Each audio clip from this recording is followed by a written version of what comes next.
Salut à tous, bienvenue sur le challenge One to Ten Sol, juste en utilisant donc les DLMM de Meteora.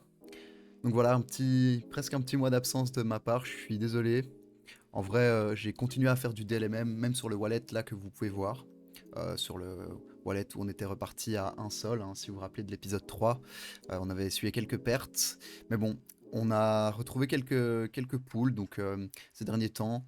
Et cet épisode, je vais vous montrer un peu une stratégie que j'ai adoptée sur un peu tous mes wallets, qui a permis au final de rattraper un peu les pertes que j'ai essuyées ces derniers temps. Je pense que j'étais dans la phase où je commençais à comprendre de mieux en mieux les DLMM, et du coup j'avais un peu ce qu'on appelle un trop confiance en moi, et je faisais des moves un peu trop risqués, et puis au final tout ce que je gagnais, donc je gagnais beaucoup, mais je perdais aussi pas mal. Et donc je voulais commencer par ce graphique-là. Donc ça c'est un site où vous pouvez voir tous vos profits donc depuis votre première position sur Meteora. Donc juste vous mettez votre wallet et puis après ça charge un petit peu et ça montre un peu l'état de votre wallet sur Meteora. Ça montre aussi vos points. Qui sont pour le airdrop donc de Meteora, tous vos profits en dollars, donc ça change en fonction si le Solana il monte ou pas, hein, donc ça il faut le tenir en compte. Mais ce qui est intéressant, voilà, c'est le graphique ici. Donc comme vous pouvez voir, si vous vous souvenez des trois premiers épisodes, on était presque monté à 3 sols, donc de profit. Donc voilà, ici, genre, on avait mis, je pense, j'étais à presque 3, hein, mais là, ils mettent 2,25. Bon, c'était un petit peu plus en réalité, mais ça reflète bien la réalité de ma journée Meteora sur ce wallet, en tout cas. Donc on a bien monté, et puis après, voilà, on a eu des pertes, et puis je dirais un genre de plateau. Et puis là, depuis, je dirais, ouais, une semaine et demie, j'ai eu pas vraiment une révélation, mais j'ai discuté avec quand même pas mal de gens de la commu, et j'ai décidé d'appliquer une stratégie de ne faire que pour l'instant du one-sided. Donc le one-sided position en bidask, ce qui est le plus safe pour moi. Et comme vous pouvez voir là, c'est ma position a littéralement explosé. Bon, je vais vous montrer évidemment qu'est-ce qui a fait que ça explose. C'est une pool en particulier, le IK, qui m'a fait print de fou. Genre ça a rattrapé tout pour l'instant. Donc là, vous allez voir, j'ai presque deux sols, imprimé deux sols comme ça vraiment facilement. Et je vais vous montrer comment j'ai fait. En faisant donc du one-sided bidask. Le one-sided bidask, c'est ceci.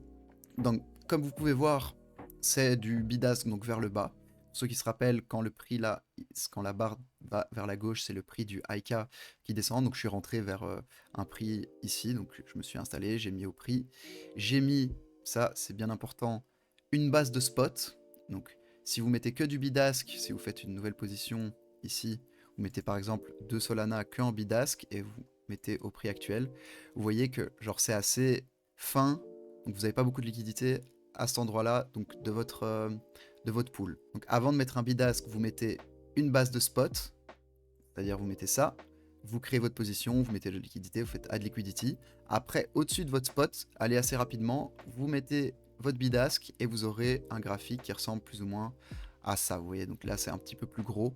Bon, j'avais pas mis beaucoup ici, mais en gros, c'est ça l'idée. Comme ça, quand vous êtes en haut de votre range, ce qui est toujours mieux, c'est toujours plus rassurant quand votre range bouge ici. Bon, en vrai, c'est plus rassurant quand ça fait des beaux allers-retours, mais je suis toujours plus rassuré de voir le prix du IK ici plutôt que là à gauche. Ça veut dire que ça a dump. Au moins, ça imprime des frais quand vous êtes de ce côté-là, quoi, avec votre base de spot. Et c'est ce que j'ai fait ici. Et voilà, cette stratégie du bidask, je peux que vous conseiller de l'appliquer sur vos positions si vous voulez vraiment minimiser vos risques. C'est ce qui pour moi va couvrir donc le moins d'impermanent loss. Au moins vous jouez que du Solana, vous n'achetez pas de token IK qui risque de se péter la gueule et puis vous perdez 50% de valeur sur le token IK, et vous êtes rect, vous avez que du token IK, ou bien voilà, n'importe quel token, hein. Là ici je parle du IK. Là vous êtes en Solana, si le IK il pump, vous récupérez vos Solana au pire, et voilà, ici le IK il a un peu bougé, mais il a fait des allers-retours. Je peux vous montrer le graphique, il est vraiment genre magnifique, c'est un cas d'école pour les DLMM, et c'est vraiment avec ce type de pool, ce type de token qu'on voit donc la puissance des DLMM et à quel point ça peut être plus avantageux que juste faire du simple trading, juste acheter du IK et attendre que ça pump, quoi. Donc moi je suis rentré plus ou moins ici, non, au prix donc au top là, je pense que je suis rentré quand il a pump. J'ai regardé un peu le token. Je vous conseille de vous renseigner un petit peu donc sur l'artiste et sur le token que j'aime beaucoup, by the way. Et je vais vous expliquer ma stratégie par rapport à ce token. Donc je suis rentré là, je me suis mis en bidasque vers le bas, comme vous avez vu là. Et puis voilà, bah, pendant 3 jours, il a range quoi. Donc il était là et il a pas arrêté de faire des allers-retours. Ici, il est un tout petit peu sorti, mais je dormais à ce moment-là, il était 3 h du matin, donc je l'ai même pas vu, je l'ai laissé ouvert pendant 2 nuits. Et ça a range, ça a fait que monter, puis redescendre, et voilà. Et j'ai imprimé vraiment le plus de fees que j'ai imprimé de toute ma vie, donc avec ce wallet. Si vous êtes curieux, je vais vous montrer un autre wallet qui est où je size beaucoup plus mes mises. Donc sur ce wallet où j'ai mis beaucoup plus, il faut se l'avouer, et j'ai fait la même stratégie, donc une base de spot et du bidasque vers le bas. Là, j'ai imprimé, en gros, bah, j'imprime très très fort à ce niveau-là. Vous pouvez voir que j'ai imprimé 1200 $ de fees. Donc, en gros, j'ai imprimé plus que ce que j'ai mis. Donc, et ça, c'est ça, en fait, la vraie puissance donc, des DLMM. Si on va voir ici, vous pouvez voir que j'ai mis 1136. Là, il dit que j'ai imprimé 1062, mais bon, ça dépend, en fait, avec le prix du IK qui fluctue. Mais en gros, si vous voulez, bah, je suis rentré à 4,5 millions de market cap. Maintenant, le IK, il est à 4.5. On est retourné plus ou moins quand je suis rentré. Bah, si j'avais juste acheté du IK, j'aurais fait aucune plus-value sur mon IK. Et ici, en faisant donc 2 DLMM, c'est comme si j'avais imprimé. J'ai fait un x2 en gros, si vous voulez. Mais encore, mon IK n'a pas bougé donc de valeur. Donc maintenant, si je veux faire ma position, donc je fais withdraw and close position, bah ici vous allez voir plus 1000. Plus 1200, un truc comme ça. Si j'aurais gagné 1200 $ de ma position sur le IK. Gratuitement en récupérant évidemment ma mise initiale. Et c'est ça qui est vraiment superbe donc, dans des DLMM, c'est quand un token il range de fou pendant 3 jours. Et en vrai, si vous regardez le volume, bon, maintenant il y a un petit sell-off, il a pump, et là les gens sont en train de prendre du profit. Il y a quand même du volume, 43K pour 5 minutes, c'est pas mal. Mais pendant les périodes de bas, comme ça, ici par exemple, dans les plateaux, là, bah, il n'y avait pas grand chose. Mais moi, je m'inquiétais pas, parce que ça continue à imprimer. J'avais confiance au token, et c'est là, au final, où bah, j'ai le plus imprimé. Ça a rattrapé un peu toutes mes pertes. Et c'est, ouais, voilà, donc ça, c'était vraiment le play, en tout cas, pour attraper toutes les pertes que j'ai essuyées sur ce challenge. Ce que je voulais vous montrer pour cette pool, encore une fois, la stratégie que j'ai appliquée, parce que j'aime le token, et je vous conseille donc d'aller suivre le Twitter de l'artiste qui fait ce token. Si on va voir rapidement, donc le Twitter, c'est un artiste qui fait donc du 3D. Il a sorti son token. J'ai trouvé son art super quali. Le gars, il poste tout le temps. Donc c'est un peu dans la méta IA, mais aussi le gars, il fait donc c'est du vrai art. C'est avec, je pense, de l'aide d'une intelligence artificielle, mais c'est le gars, genre il a posté aussi son propre setup avec ses propres arts. Il a fait des NFT qu'il a vendus. Et chaque fois qu'il vend un NFT, il rachète du token pour créer une demande, évidemment, sur le token. Donc je vous conseille d'aller voir son art. Moi, je trouve ça super cool, un peu cyberpunk comme ça, un peu dark. Vraiment, vraiment quali. Et vous pouvez voir que le gars, bah, il taffe, hein, genre il poste tout le temps, genre depuis que, bah, vous pouvez voir, moi c'est ça aussi qui m'a rendu bullish, j'ai vu le setup du gars, il a sa petite panel là, avec Photoshop ou Paint, je sais pas moi, bon sûrement pas Paint, mais il fait son art, voilà, moi je me suis dit, bah génial, c'est un vrai gars derrière, avec la méta IA, le token pour moi ne peut faire que pump, et dans ce cas-là, qu'est-ce que j'ai fait? Donc ce que je faisais à chaque fois quand j'avais pas mal de fees, donc là en Solana, je faisais claim, et puis j'avais évidemment des fees en IK. Chaque fois que ça allait vers la gauche, bah, vous récupérez des fees en IK, puis quand ça va vers la droite, vous récupérez du sol. Mes fees en IK, qu'est-ce que j'avais décidé? Je me suis dit, bon, j'aime bien le token, je pense que le token il peut monter, je sais pas, là on est à 4,5 millions, il a le potentiel dans ma tête, voilà, not financial advice, de monter à 10 millions de market cap. Je vends que la moitié de mes fees en IK. Et c'est ce que j'ai fait. Si vous regardez donc mon wallet du Sol Challenge, donc là j'ai récupéré plein de fees, donc là je suis reparti à un sol juste en fees. Si je retire ma mise initiale, je pense qui est de 1.5 sol, bah j'aurai 2.5 sol, mais j'ai encore la moitié de mes fees en IK. Donc qu'est-ce que je vais faire? Bah j'attends que le token pump un peu pour après vendre mes fees en IK au cas où bah, c'est un peu un moonbag quand vous avez une conviction dans un token. Et là c'est un des rares tokens que je DLMM dans lequel j'ai de la conviction. Donc ça c'était ma stratégie, j'ai vendu que la moitié de mes fees, j'avais 50 000 IK.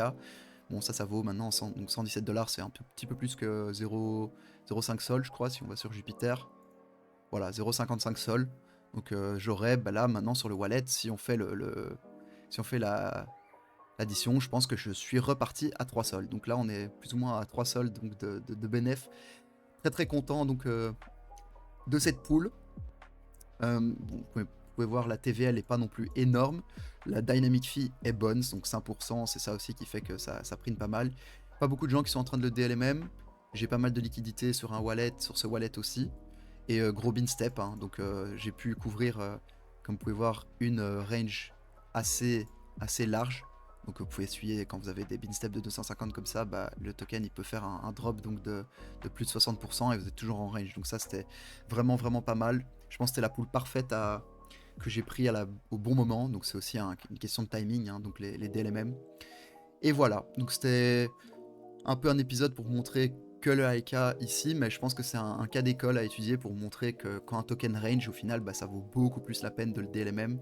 Et si vous avez un peu de conviction, pourquoi pas appliquer la stratégie dont je viens de parler, de juste vendre la moitié de vos tokens, pour quand, bah, là par exemple, s'il fait x2, bah voilà, j'aurais beaucoup plus que si j'avais vendu mes fees tout de suite maintenant, quoi.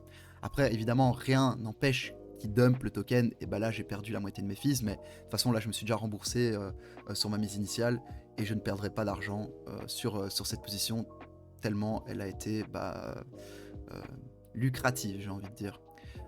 Donc voilà, je pense que ça va être un épisode assez court pour celui-là. Retour à 3 Solana, très content de cette position.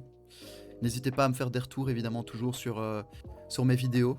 Je prône très fortement cette stratégie du bid-ask vers le bas. Si vous êtes débutant dans les DLMM, je vous conseille de faire que ça. Moi, pour l'instant, franchement, ça fonctionne très bien. Sur cette position, sur d'autres positions aussi, je fais que du bid-ask vers le bas, en one-sided position, sol only, si on dit tous les termes.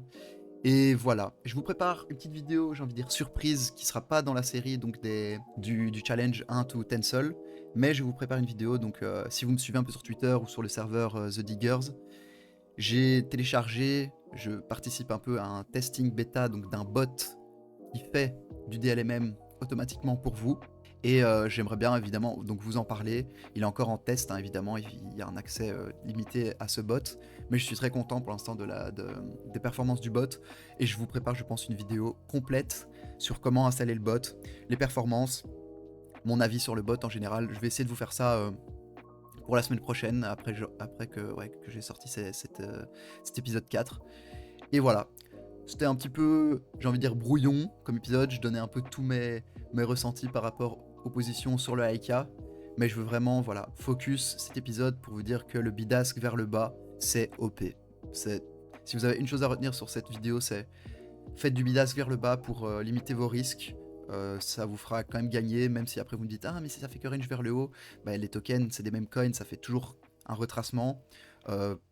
Les Binstep 250 c'est vraiment pas mal aussi dans ce genre de setup. Faites attention au Binstep 100 parce que Binstep 100 bah, vous êtes très facilement out, donc à 30% de down, vous êtes à maximum 69 bin, donc très facile de perdre aussi. Et voilà, n'hésitez pas si vous avez des questions dans les commentaires, sur la chaîne YouTube, sur Twitter. Je suis toujours là, sur le serveur de Diggers aussi pour répondre à vos questions. Et voilà, donc on se retrouve pour un épisode 5 bientôt et pour aussi la vidéo sur le bot, j'espère. Ciao ciao!